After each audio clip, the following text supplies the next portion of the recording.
You must be out of your goddamn mind. Joe Louis, the greatest boxer ever lived.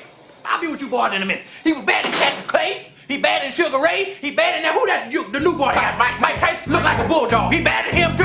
He done whipped Mike Tyson ass. He whipped all that. Paid the cost to be the boss. Paid the cost to be the boss. I paid the cost to be the boss. Look at me. Welcome back, people. This is us, Barbershop Politics. Politics as usual. We are back with another fresh show, and it's myself at your inconvenience case. And to my right, I've got myself, Nate Knows. I'm from an overseas transatlantic location. we've got Yo, King OP the Great. Come on. Listen. Go on. I want to get straight into this quickly. But first, before you do that, go on. Shout out to the person that's revoked our YouTube channel. We wanted to do a live stream. I don't know who reported us. For whatever reason. That's bad mind. We don't like it. Nah, fam, it's not even bad mind like that. You know what? It's bad mind most because the clip they reported on ain't even a clip that I remember uploading. So this is something like a hacking business out here, fam. Yeah, because even if you record, you would have to press upload, no? Yeah, or was it just live? Was it just live? If you live? You have to upload it first. You have to accept it on YouTube. Okay, then, I don't know. That's some BS then. That's some BS. Like, but so yeah, shout out to the bad mind person. Our sponsors, Google, holler at us so we can figure this out. Because we want to be live streaming. Because yesterday we had some fire material that we couldn't launch because we were blocked. You know, and that's not right. But quickly, before we even touch up on subjects, has anyone listened to Astroworld? Real quick, of course. What do you think? Oh, Travis Scott. Hey, I've got an opinion on that still, but I'll let you man land in it. I think I love the production on the album. It's grown on me more and more. I think the first 4 tracks he come out with a really, it's like I would say Stone Cold Steve Austin attitude in the 90 era, where he was really brash, in your face, middle finger, clashing bears. The stargazing as an intro is amazing. Carousel or Carousel, however you can pronounce it. Stop Trying to Be God is my favorite song on the album. Likewise. Yeah, that's cold. That's a cold song. Cold. And that Sicko Mode, like that song itself is a bang up. And then the album, I think the other half of the album, you kind of have to listen to it for it to grow on you. But the album knocks. Well mixed as well and well put. He's a genius when it comes to production. Travis is a genius, and even in terms of the order of selection of tracks, it just works. So that Houston Fornication, whatever, that's a cold track as well. Yeah, that's a banger. That's a banger. That is a cold track. But let me land on it from my perspective. What I said to you, man, I'm obviously not going to take back no talk, innit?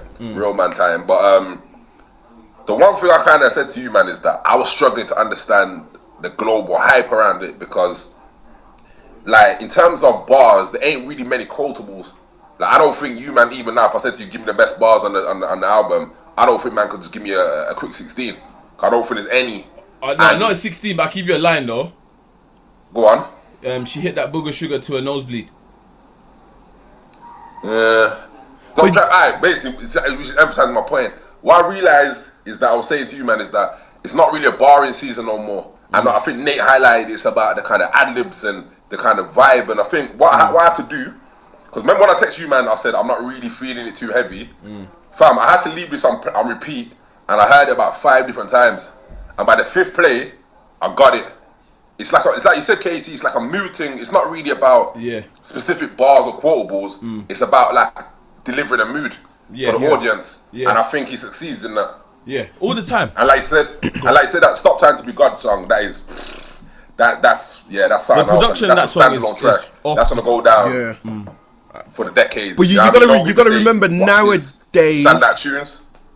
You gotta remember nowadays that albums in general don't really take you on a journey how they used to take you on a journey. Yeah. It's all about setting a mood and that's it. Whereas before, like say 5 years ago, 5-6 years ago, probably not even that long, it was all about a journey. So take you on a journey from start to finish, telling you a story, and you get to the end. I would say longer than that. Longer than 5 years. Longer than 5. I would say longer than that. 15. I think the last album that's kind of done the journey thing was Good Kid, Mad City. As in, his what do you call them things? Sorry, Was that longer than skits? 5? Yeah, that's fine. Yeah, that was Ross. 2012. That's 12. That's 12. Yeah, 2012, And then 2012, 11. Jay-Z's 444 as well. Yeah, but it's not a journey per se. It's a collection of songs that kind of tell each one has a story and a meaning to it. As in, sonically, Good Kid, Mad City fits in perfectly. He gets into the car after he gets rushed, and his boy's like, "Oh, here, drink this, you'll feel better." It goes into swimming pools. Do you know what I mean? Like every transition has a meaning. It's a story from back to front. The skits with his mum saying, "Where's my dominoes? Where's my car?" X, Y, by the time there's even one point where the dad goes, "Did somebody say dominoes?" And then it goes into a next song. Track, but we ain't had albums like that for time. They don't really do that anymore. That's not part of this era. Yeah. Of sort of trap, hip hop, or whatever you want to call it. Drake kind of done it. Drake kind of done it in views because he said he done beginning of summer, middle of summer, and then the end of summer. By the time you get to the end of the album, even the way it was put together, it's not a story. It wasn't a journey. It's not a journey like how it was a journey like 6 years ago plus. 100%. I think the last album to fully embody that whole journey from back to front album with substance, like from beginning to end, was Good Kid, Mad City. I agree, actually. I think even that year was a great year for albums because that's the year Watch the Throne came out, and Watch the Throne is probably one of my favorite albums in the last. No. Watch the Throne didn't come out then. Watch the Throne came out 2011. Really? Yeah, it came.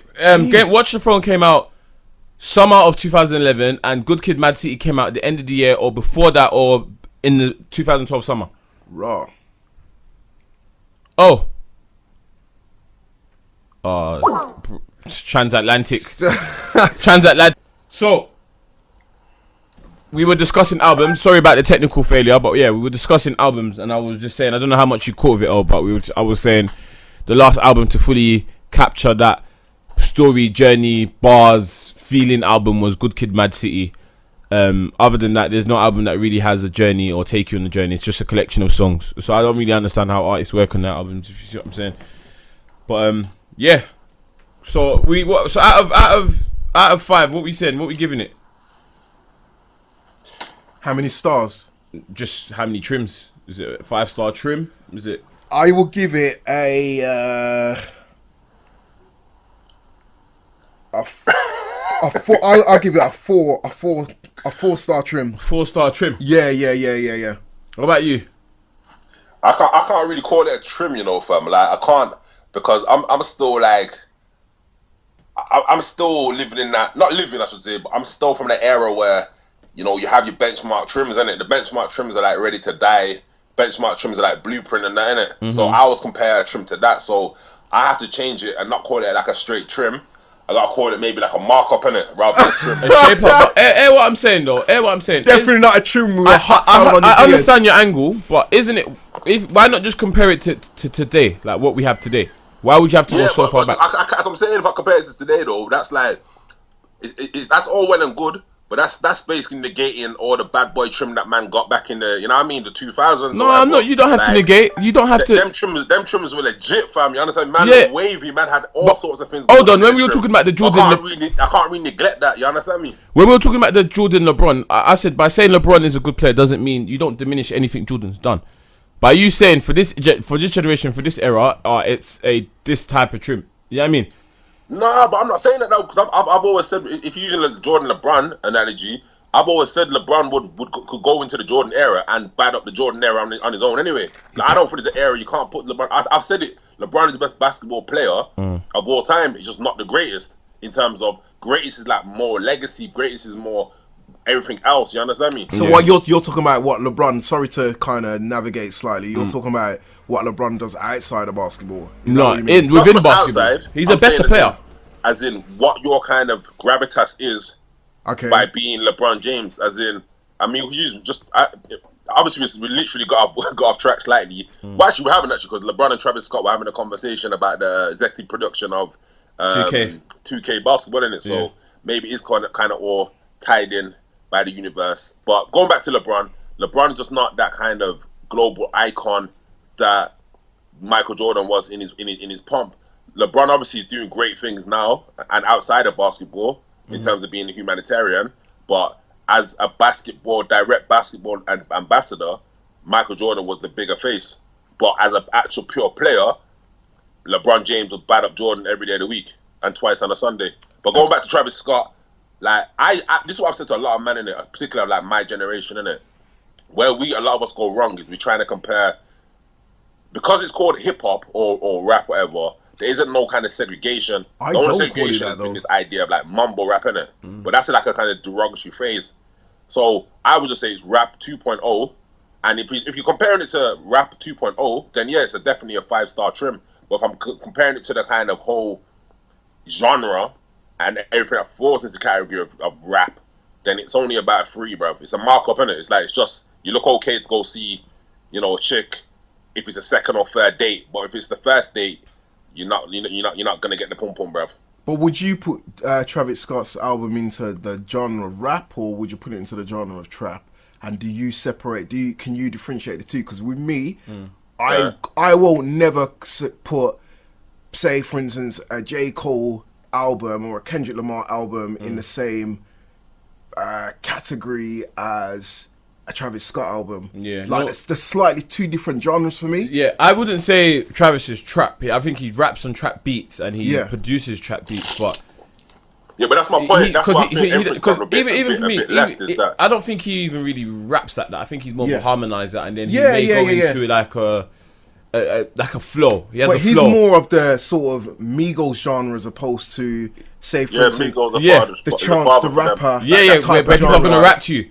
But I my thing is like, I don't even want to dwell on this too much. But my thing is like, I think it's unfair to the new artists to compare their album to the foundation of hip hop. The album it's not though, bro. Because that's I do think it's unfair. I do think it's unfair. Hold on, let me land quickly. There needs to be a new distinguishing genre. Let me quickly land quickly. But as long as you still call yourself hip hop or rapper, then you're opening yourself up to be compared to the okay, greatest. cool. But you can call it hip hop or rap, yeah, because all of them that are making music now, except from the ones that are clearly appropriating the genre itself, they've all grown up on that foundation, the founding fathers of hip hop. You know what I mean? Yeah, so that doesn't make sense. But at the same time, the music now that we listen to it as that is now classified as hip hop and has diversified itself and given itself different skins and codes, isn't what we used to listen to. So therefore, I'm not going to compare their albums. I can never ever compare any Travis album to a Biggie album or to a Jay-Z album Blueprint. You can never do it. What I'm saying is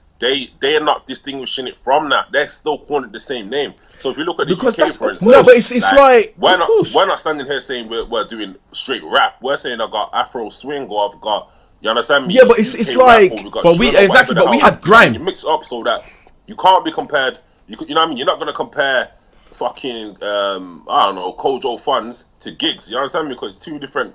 Yeah, but it's the same. It's the same in that genre, because you think about back in the day as well, like in the early 2000s, whatever. You had your conscious rap, and then you had your sort of like gangster rap, so to speak. Yeah, and there were two different things, and it's the same people with that this. fell in the middle, the baller lifestyle rap, and there was people that fell in the middle, and I think it's the same with this.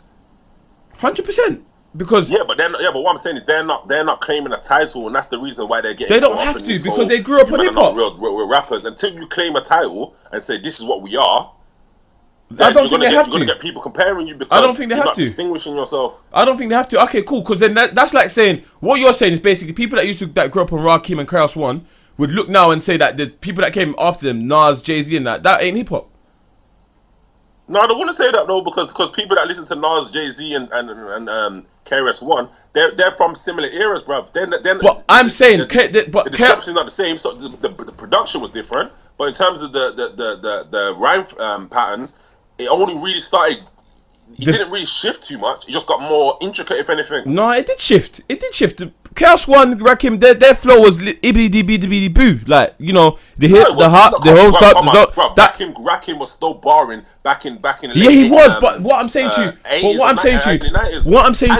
by the time we got to 2001, hip hop had changed. It wasn't that same. That art form of rap had died. Who raps like? Who was rapping like that back then? No one.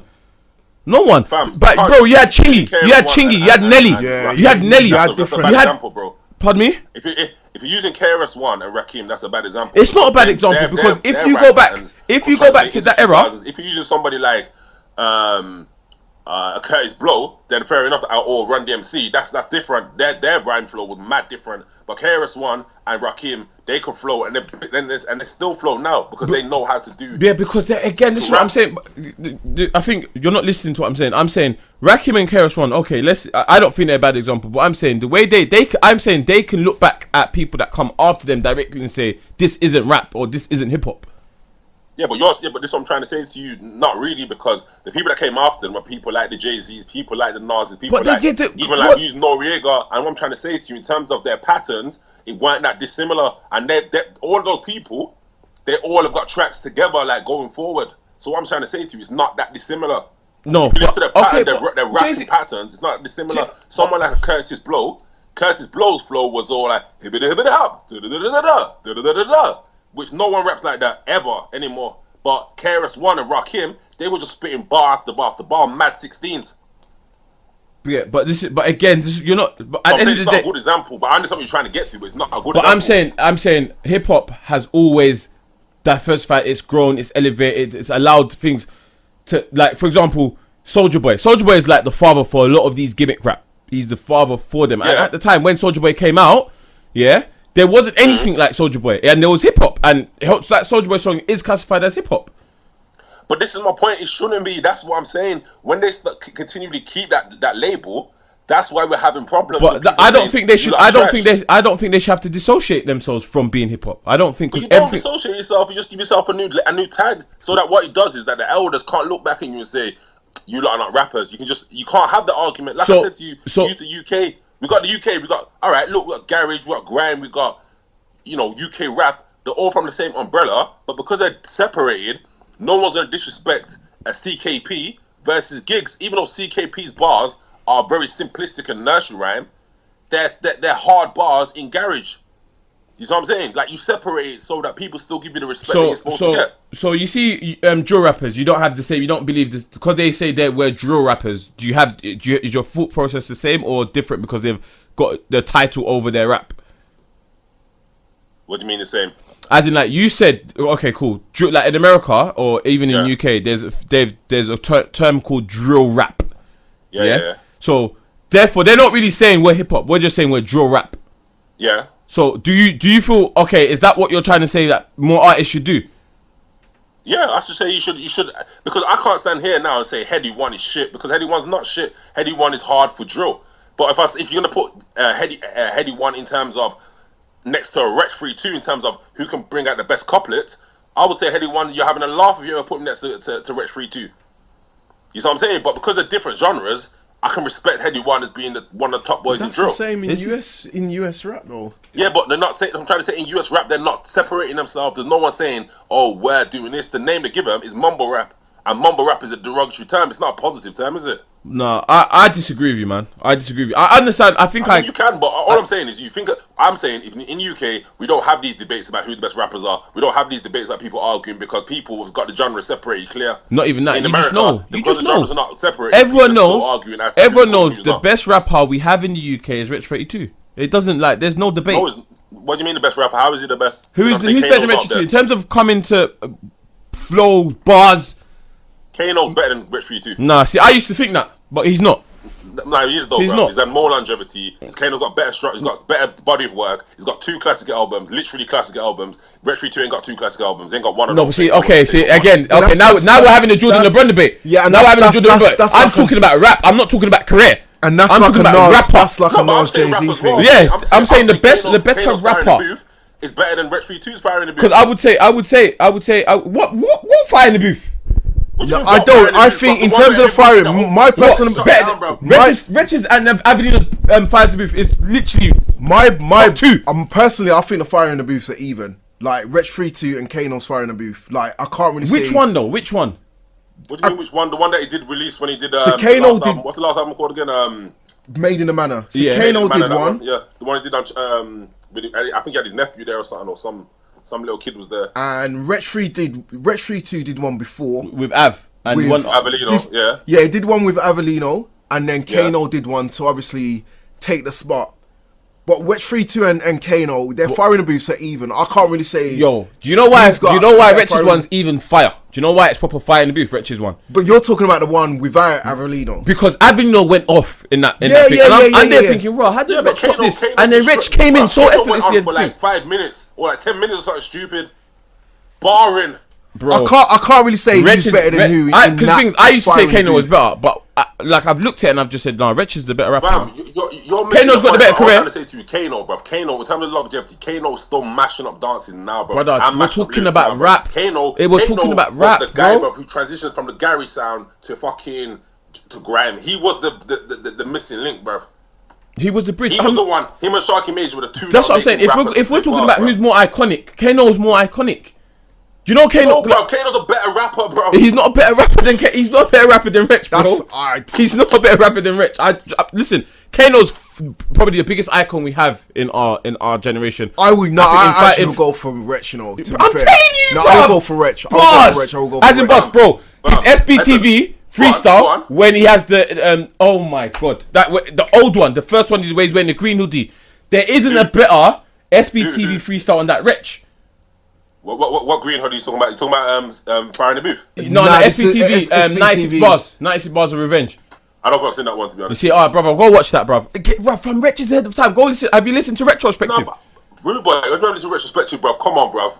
You understand me? I'm sure you in primary school when that was on, bruv. I had that fucking, bruv. Nate put me onto that, bruv. Yeah. Nate, when you know I put me onto Retrospective, that one. I did. Yeah, Because Nate's been on Wretch 3-2 from what day? Fam, I've been on Wretch 3-2 since I was in school. Since I was school. Combination gang. Like, bro, like Wretch 3-2 can rap, brother. He can rap. And that's the thing, I'm not saying, by me saying Wretch 3-2 is a good rapper, I'm not shitting on Kano. I think Kano is one of them guys that you walk in the room, you know what's up. You know what's up. Like, Kano's that guy. Like, do you know what I mean? He's the biggest icon we have in our one of the biggest icons we have in our scene.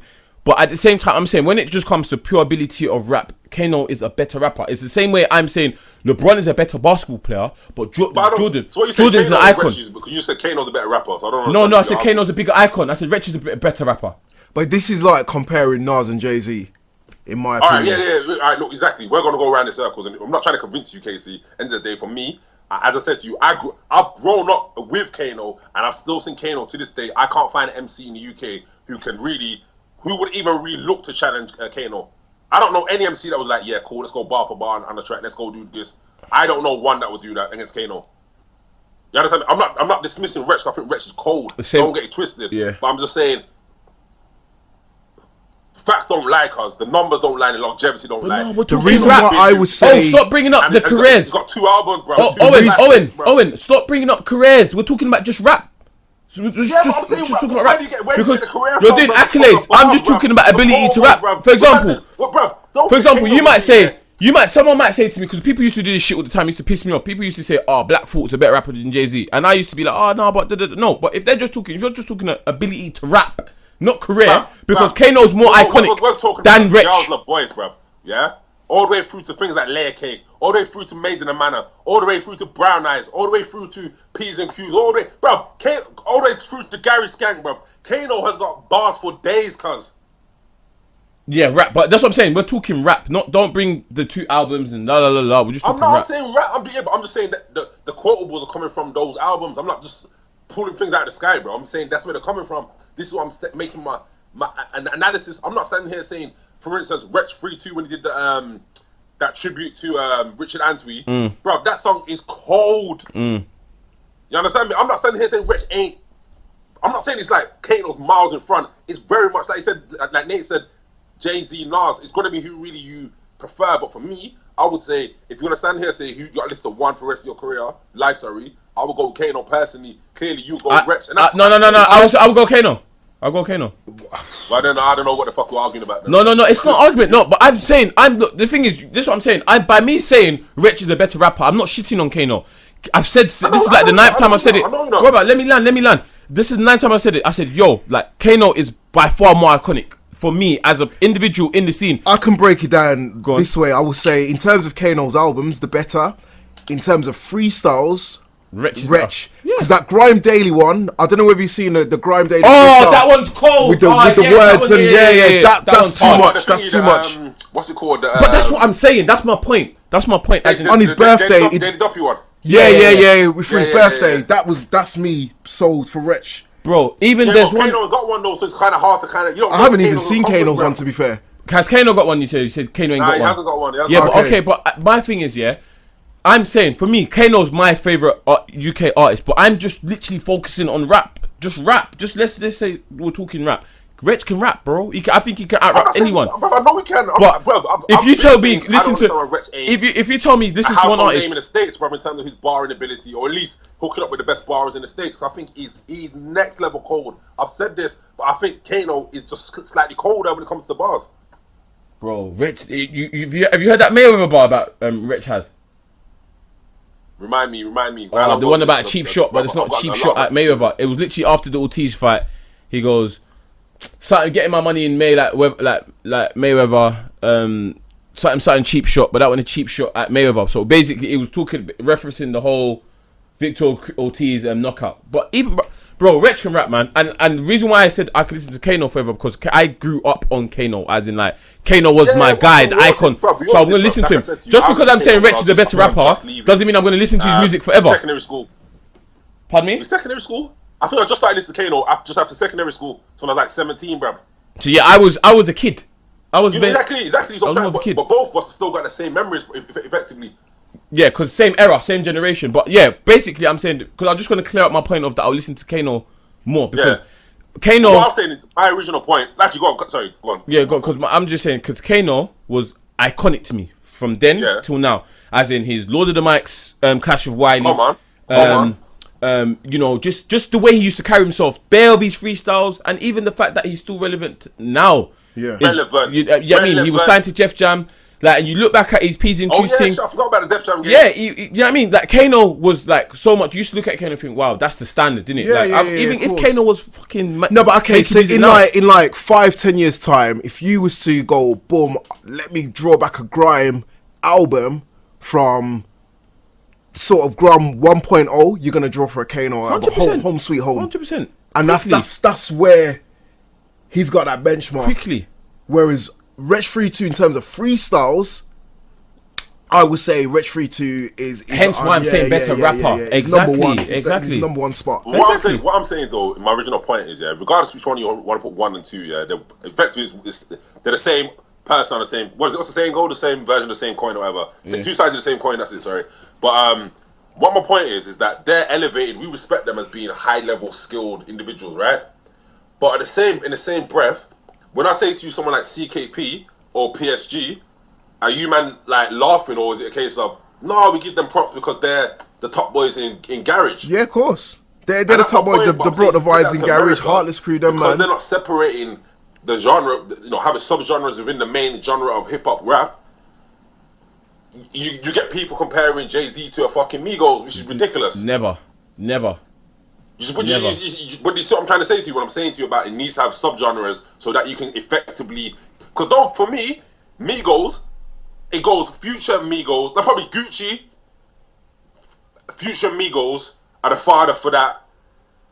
I don't even know the name for it, but the father of that sound. Trap, you might as well call it. You understand me? Drake is a father for Atlanta Trap. People like PND, Party Next Door, all them type of people. Drake's a father for them, man. Tory Lanez, all of those. Then you've got obviously Nas, Jay-Z, are fathers for that New York sound.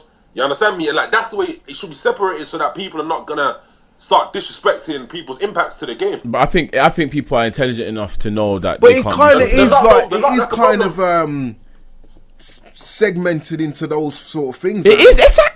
I agree, because you got your Kanye sound, which is like the Chance the Rappers and whoever else. You got your Atlanta Trap, which is the Gucci Man, the Future. Then you got Lil Wayne that birthed like Young Thug and that. Like. And then you got your kind of Lil Wayne, Young Thug.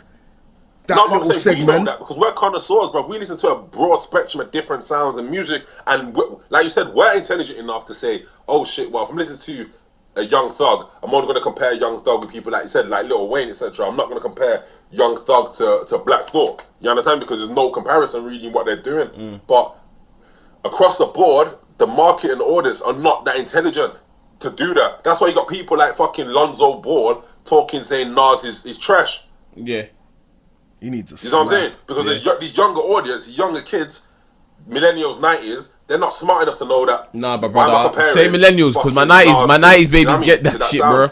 My 90s babies get that shit, bro. Do you know what we've been dwelling? Yeah. Let's get into some boxing. Very nice chinwag. It's good to show. We have a good debate to warm up. It's always good to open with a good debate about something other than boxing, and we love our music here at Barbershop Politics. You even have us arguing more time in the barbershop. We're even arguing about music. But yeah, we just went off for one there quickly. But let's talk about the recent events that's been popping off in the boxing world. With no other than, let me do it so that we don't really just punch it. It's not a passing statement. But yesterday at the Carl Frampton fight, Cam Frampton, I'm not going to lie to you lot. I did not watch the fight. How did it go? Good fight, man. Good fight. Carl Did he win? Frampton, yeah, bro. Like, as in, obviously he's changed trainer from Shane McGuigan to what's my brother's name? Jamie Moore. And fam, he looks way more imposing, fam. Yeah, like he has a game plan. He looks like a bully, bro. You know what I mean? He's holding ground better, and when he's hitting, he's looking like he's hitting with authority. Obviously, Luke Jackson was no kind of household name. It was a gimme fight to some extent, but he did his job, man. Frampton looks heavy-handed now, very authoritative. Got the stoppage. I think it was round 6, maybe 7. Yeah, man, they look like a good team. What would you say? Where did he go next? Well, he's talking about fighting in the States, isn't it? Fighting not Santa Cruz. What's the other boy? The one that he took his belt from him. Leo Santa Cruz. Yeah, Leo Santa Cruz. I think he's saying about rematch of him. The decider, innit? Because they've done 2 fights. Sorry? This will be the decider. What's the decider? Because Carl Frampton won the first fight, Leo won the second, and this would be like the rubber match, Yeah, actually, sorry, my bad. I'm chatting shit, bro. He said they wanted to do Josh Warrington. That's the fight for the world title. Oh, really? Lightly Manchester, because it's neutral ground, because obviously Warrington's big, massive in Leeds. Yeah. Frampton's massive in Northern Ireland / Ireland. They could do a stadium for that fight, though, because Warrington sells out the Leeds stadium all the time, and I think Frampton sells out Belfast all the time as well. Sells out Ireland as well, though. That's exactly. So want to get neutral ground. Yeah. That's a fun fight to look forward to, but I think that's just to get a big show, because I would kind of give Joshua I didn't see him beating Lee Selby like that, the way he did. Yeah. He dominated him. I thought he was going to lose. I thought Selby would be too slick and punch him up. But Josh Warrington, went there for. I'll give him like a gimme fight as well, just to kind of like celebrate, and then 100%. I'll do the Carl Frampton fight, because I think it will be an amazing fight. But I think the winner of Selby and Warrington was always going to fight Carl Frampton anyway. Mm-hmm. They were always going to meet. But let's get to big business now. Let's get to big business, because I hope we got some time for this, because if you have been anywhere near boxing, you don't even have to be that close to boxing, but you'll be understanding that Deontay Wilder and Tyson Fury, I'll say it again, Tyson Fury are set to fight in December or November. Or December or November. Now, the names that everybody was and should be hearing, or should have been hearing, was Anthony Joshua. Who's that? Okay, carry on. One of them shows. Okay, if you don't know him, just some guy that won the Olympic medal that happens to help him throw the belts. Just, I don't know if you know him. You know what I mean? Okay. Tall, 6'6". All right. Olympic champion, yeah, and world champion, current world champion. But yeah, they're not fighting. So, alright, everyone has a lot to say. I'm gonna come to you, Nate, first. What is your thought on this development? So tell me about how you feel about the fight, and then obviously everything that goes around that. In regards to the fight, Fury did what he needed to do. Personally, I think he's taking the Deontay Wilder fight too early, but I know why he's taking the Deontay Wilder fight, for strategic purposes. Peter Fury said that Fury only gave 40% of his actual ability in this fight. Fury, you mean? John Fury. Only gave 40% of his actual ability. Then it should be a good fight between Wilder and Fury. If that's all Fury's got, then Wilder's kind of gonna walk all over him. No, he's not. No, he's not. Listen to what I'm saying. Go on. Land. Based off last night. Okay, Based cool. off last night. But I'm assuming that Fury only gave 40% of his actual ability, and it was just more or less playing around, doing what he done in training, and making sure that he can still do the same things. He looks slick. In regards to before he went through his madness, he looks a lot slower.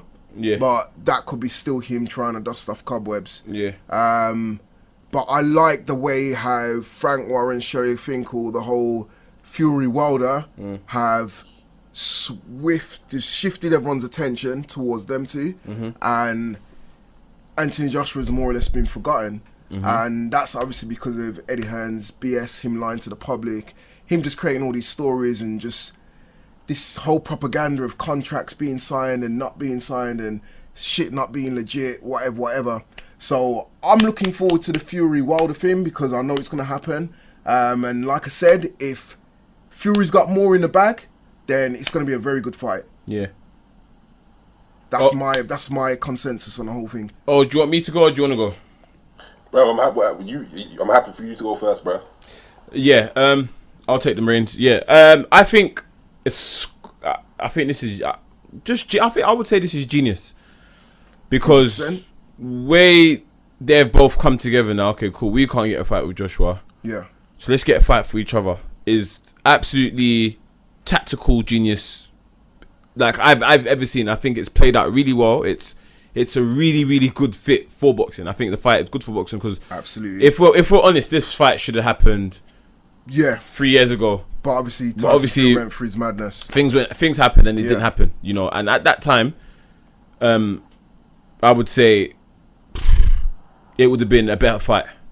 Maybe for Fury. Yeah. Oh yeah. I still think Fury wins. But I'm just going to talk around the setup of it because at first when it come out, I first thought, do you know what? I think they're just trying to steal a bit of fun now, create a bit of headlines. Yeah. But as the weeks went, it gathered steam to the point where they actually got Deontay to come down to Belfast instead. You know what I mean? Again, I'm going to come to that point, but I'm probably going to see what O says because O's probably going to break down the whole thing. But I'm just literally doing the bone right now. I'll get to the meat in a bit. And then, as much as I feel like they're doing anything to sell the fight now, it is working, but you can't talk crud and then start spudding each other after, if you see what I'm saying. Mm-hmm. But all I know now, the whole boxing world, now America, they're not even focused on AJ anymore. They're focused on Fury. Everyone's now going to be focused on this fight to come. Saying that, let me let O come and then we can have a little back and forth about it because I know there's a back and forth coming. I've got a lot to do. I was just in the bone. So O, can you take it away? I mean, both of you really touched upon. Both of you two have touched upon most of the, the key points in this one. It's an interesting state of affairs, fam. Like, it came slightly out of the blue because even though Fury had been kind of teasing it every now and again on Instagram, I think even from the start of the year, everyone thought he was just gassing, like it's pure gas talk and just kind of keep his name relevant. Then all of a sudden, boom, like you said, Deontay Wilder's in Ireland and Nando's getting thrown everywhere, left, right, and centre. So, for me, do I think it's a good shake-up fight for the heavyweight division? 100%. I'm kind of inclined to think this is going to be a long day's work in the office for Deontay Wilder. Facts. Even though I'll give him the slight edge as the favourite. Purely because even looking at Fury yesterday, I think some of the things that people may be missing, he didn't get the knockout. I don't think he was looking for a knockout. Even though, saying that, I don't necessarily think Fury is the heaviest handed big man. Yeah. And I don't necessarily think he's got crack ability, let's say. But the things that I was noticing is his movement, the way he was just turning Pianette inside out, switch hitting, the way he was, throwing combinations, like triple, double left hooks. The fact that he was still fresh after 10 rounds. These are all problems that Deontay is going to have to deal with and try and cope with. And when it comes to a pure boxing match, you're going to always have to favour Fury. And we know for a fact Fury's going to come out and fight Southpaw. And historically, we look at people like Ortiz, you look at Arthur Spilker, both southpaws. Deontay struggled with those fights, trying to find his range, Because he has to trying think. to find his shot. Once Deontay has to think, it's a wrap. It's a wrap. Sorry? I said once Deontay has been forced to think, it's a wrap. If he has to I want think, to say it's a wrap. That's the wrong phrase to use because he's obviously overcome all his opponents. yeah, but look at the opponents though. Okay, apart from I was Luis, gonna say, the only other southpaw that I can think of that apart from Luis, Audley Harrison, and he obviously tucked him away. And yeah, of course. But I think Fury's a master tactician. You know he's fighting southpaw. You know that he's going to be moving away from Deontay Wilder's backhand. And the key thing, the question I'll probably even pose to Nate, other than Deontay's backhand, what other shot has he really got? Well, that's what overhand right. No, but I'm saying that's the backhand. I'm trying to say that's the only shot he's No got. shots. This is what. Anyways, I well, love this. John Fury did highlight that in one of his interviews last night, and their tactic is essentially to stop Wilder from throwing that shot and to box. And Wilder struggles when it comes to having a boxing match. We've seen it with Gerald Washington. We've seen it with various different boxers. So if Fury can stop that from happening, then it's Fury's fight. All day long. And I think Fury, all day long. Even at this Fury now, if he's 75%, 69%, he stops Deontay from doing that all day long. Mm-hmm. Because Deontay Wilder is not a boxer. You know, he's a box brawler. You know, he's got a jab where he finds his range. It's a smoke screen jab. You know what I mean? Yeah. He sets up everything he does is to set up the right hand. Yeah. I don't think I see him throw any hooks. His hooks are wild swings. He can do the odd jabs. Yeah, but I'm talking about hooks. Okay. Hooks. I don't think I've seen him throw. I think he can throw uppercuts, but it's from weird angles. It's more. Basically, the only way Wilder can win this fight if he turns it into something more physical, as in let's rely on physical ability, he wins. If it comes to a boxing match and he has to think and he has to play chess in there, he's going to be baffled. He's going to get exposed. That's his problem. He ain't. And the thing is about Fury, I know if he gets plastered, he's getting up. Yeah, he's a fighter. Nah, I don't think so. Bro, he's getting up. Probably not. He's Even getting up. no, but even he's getting up. What's his name? John Fury even said, you know, if Fury gets caught with that, then it is lights out. Like, he admitted it. He's getting up. I don't think he's getting up, bro. I don't think anyone's getting up. He did say it's lights. Bro, he even admitted it. I think like people. I don't understand why that would even be in doubt, bro. People just don't get up off Deontay Wilder's shots. Like Luis Ortiz got up, but he was fucked, bro. Yeah. Do you understand me? Like and look at the size of these guys. Okay, Ortiz got dropped to what, round 5? Yeah. And peppered him in what, round 10 is it they peppered him, or round 8 Yeah, he peppered him? Seven. See, round 7 he peppered him. Nightmares. Yeah, bro, you're gonna. Yeah, but he got peppered at the end of the round, but we had a bit of time to recover. Like, what I'm saying is, and even that was a flash shot. It wasn't really a fucking full blown hold this. When he gives you the full blown hold this, bro, you go into the hospital, cuz. Bro, we'll see. I just have look at you got it, Casey. Just I'm saying because it's Tyson Fury talking about. No, that. but we look at the size of these guys. Just put it that way. Yeah, they're big utes. They're big utes. But I'm just saying, Tyson Fury doesn't strike me as someone that's just gonna be like, bro, I don't want to do this anymore. Unless you're talking about, unless you're talking about. It's not a case of whether or not he. If we're talking about concussed, looking at stars. If you're talking about concussed, looking at stars, okay, cool, you got me there. Yeah, that's what I'm talking about, bro. I'm talking about if he gets put down, I see him getting up. Oh yeah. If it's a flash knockdown, he's gonna step back. He's gonna get back up. He's gonna shake it up, and he'll come back.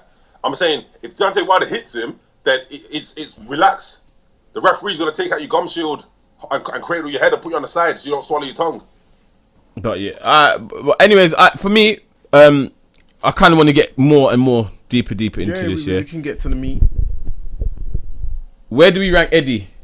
Stupidity in all of this, because you know to me now, the fact that Deontay actually went in Belfast and sat in Nando's tells me that most of this was personal. Like, he personally did not like Eddie, as in like he just didn't like want to hear what Eddie has to say. He rather would have dealt with Anthony Joshua, anyone else but Eddie, because fam, have I not been saying this from like however many of course, no, but that's what I'm saying. I've finally now come to the realization that, because at first I was thinking, because when you pose it, you tried to get AJ in the mix, and I'm saying, nah, bro, it's not really AJ's fault, or to be saying, oh yeah, AJ this, AJ that. Now I see he does not like Eddie Hearn. Simple, plain and simple. For Eddie him, Hearn played he games. went to Belfast. Yeah, I know, and he was in. But didn't want to come London. No, he did want to come to London. He did want to come to London. Okay, let me rephrase it. He didn't come London. No, he did not come London. But AJ turned around and said, "No one's coming into my ring." Yeah. And Deontay said, "Fuck this then." So this is what I'm saying to you is it's not just Eddie's the major culprit, and Eddie's looking like a sausage right now, particularly in America with this DAZN thing. But AJ's part of this as well, fam. Nah, and that's why if you look last week, I think AJ put out a tweet saying something about now my enemies want to become friends, and he was getting slewed, bruv. Yep. You only need to go on his social media to check. At the end of the day, I'm not. We've always said this, yeah. AJ is the top draw based on numbers and based on the fact he's got a whole country, damn near fucking, nation behind him to Great Britain. But he's not prepared to concede to reality, and the reality of the situation is there are two dogs in this fight, and you have to I'll give at least a level of respect to the counterpart. Do you understand me? To me, when he's talking about no one's coming to my ring after a fight, what the fuck are you talking about? You see what I'm saying? And if you're Deontay Wilder, you're like, this guy's not serious. But yeah, I get what you're saying, but I think there was too much big boying going on. I think that's what you're saying as well. There's too much. I'm the man. You're the little you. I just think. I think maybe it's big boy, but maybe it's just like I said, a lack of clear vision, or a lack of kind of someone giving a sane thought and saying, "Look, just be realistic," innit? Like Casey, break this down, yeah. If Deontay Wilder, why are you saying no? Give me one solid reason why you're saying no to Deontay Wilder coming into the ring. That's my thing. I think it more of a because when AJ presented the story, he was on some he just didn't like the fact that you're telling me I'm coming in the ring. It's my house. It's my house. You don't get to tell me what you do in my house. I can't come to your house now and tell you, yeah, bro, I'm sleeping on your bed. Yeah, but it's not is it though? It's not a case. Yeah, but there's bigger things at play here. It's a case of. You've told me a reason. You've said give me a reason. I think AJ said he was going to invite him into the ring, but it had to come from him. Nah. That's what AJ said. Bro. I'm with Nate. I ain't buying it. I'm not buying that at all. You know what I mean? I'm not buying that. Like for me, because they tried to pay him to be here. They tried to pay him. Sky Sports said, yeah, we'll pay you to come to the thing. One thing you're missing, Casey, is initially what happened was Wilder was meant to go into the ring and they're meant to promote the fight, because essentially during that period, Eddie Hearn was saying Deontay Wilder needs to build his profile. He's not known enough in the UK, and in order for the fight to sell and literally monetize off everything, then he needs to build his profile. So therefore he needs another fight, whatever, so people get to know him. Then they was like, okay, come to the UK after the fight, you go into the ring, do the face-off like what Joshua and Klitschko did, so people can get to know who Deontay Wilder is if they don't know who it is. And then what happened? The narrative shift around, which is like, okay, cool, you can come, but you can't come into the ring. So why would he go? I still would have went. Why, Casey? I still would have gone. I still would have gone. You went Belfast. Yeah, but that was because they said you could get the ring. Come to the ring, bro. Yeah, I mean, but that's just short. At the end of the day, we agreed last time. We fully agreed last time, and then you said after you backtracked and said, "Yeah, I don't see why they went." If he had come, he came today and he done everything else. He's always talking on these boxing shows. He would have been on IFL. He would have gone to the things. He still would have built a profile going to London anyway. There was bare people. Who wasn't there? There was bare people there. I said to you already, but there's no point in him coming. Nate said the same thing unless he's going into the ring, because you know why? You can come, fam. I'll break it to you like this, yeah. You think who still looks? Okay. Hold on. Let me ask you a quick question. Does Deontay look stupid? Yeah, for coming to London, yeah, and they don't let him go into the ring. Who still looks stupid? He's gonna look stupid. Wait. Does he look more stupid than any of that? No, wait. What they would do? He will look stupid, because what's gonna happen is Joshua's gonna be running his mouth. No one can hear what Wilder's saying. If you see what I'm saying, the camera's going to be on Wilder. Let me in the ring. Nah. They didn't let me in the ring. It doesn't sound the fight, bro. You don't allow it. You don't allow it. At the end of the day, AJ and Eddie still would look stupid, paying him to come in and not letting him come into the ring. Let me give you the reason why, bro. I'm gonna give you a voice of reason. And he was going to be on Sky, so he would have been able to rebuttal. Derek Chisora 2 weeks ago, 3 weeks ago, when it was, tried to get into the ring after Dylan, right? Yeah, wasn't allowed. Right? Who looked dumb? Is anybody clamoring for that fight now? No, because no one's clamoring Well, for. hold on. But if Derek Chisora would have got into the ring, what would have happened? Yo, them two face stuff. That fight's gonna happen next. Nah. Come on. No, bro, come on. Hold on, wait, hold on. Are you not being serious? Do you want to see it just going off? Be honest. No, hold on. Take your feelings out of this, yeah? I'm not taking my feelings. Take your feelings out of this. Do you want to see? Do you want to see a Chisora and Dylan White fight again? It's not about. Yes, I'll watch it. Of course, that was a good dust up. Do you know why? Because as soon as Derek Chisora would have got let into the ring against Dylan White, he would have gone off, bruv. And guess what would have happened? That's promo for the fight. But at the time, no one's clamoring for the fight now. Even I want to see the fight, but no one's clamoring for the fight. Derek Chisora knocked Carlos Takam the fuck out. Right? Dylan White went through hell with Joseph Parker. What's his name? Joseph Parker. Yeah? If Derek Chisora gets in the ring after that night, the way that was the best boxing night we've seen for years, bruv. I'm telling you, the next fight is Derek Chisora, Dylan White pay-per-view. Massive. But guess what? Derek Chisora wasn't allowed into the ring. So guess what? No one's talking about the fight. But Dylan White doesn't want to fight him. Of course he doesn't want to fight, but what exactly? Thank you. So now you're highlighting there you go. No. You answered your own question. I haven't answered my own question. Wait. Why you're not trying to make it like I'm trying to defend him? I'm saying at the end of the day, if Joshua is saying, I want to fight Deontay. If they don't let him get into the ring, the way he's looking now, he would have looked then. It would have come at a much earlier time. That's what I'm saying. No, it wouldn't have, bro. It would have died down. The media would have forgot about it, and it would have died down. And he was paid to be on Sky. So if he was talking it does not matter. You said he wouldn't be able to hear what Deontay's got to say. No, but what? They would have muted the mic. How are they going to mute the mic if Johnny Nelson's asking questions? No. They would have muted. How they muted his mic? No, it would have been controlled in terms of what would have been said. So they would have said what Eddie Hearn and Sky Sports, the both. Deontay don't have no feel. Deontay be like, they didn't even let me to ring. He would tell him, nah, man, it won't. And millions would have been able to see some scared It would have been forgotten. He didn't let me get in the ring. It would have been forgotten. It would have done something iconic. It would have been forgotten. They didn't want to get me in the ring. It would have been forgotten. He's scared. Why?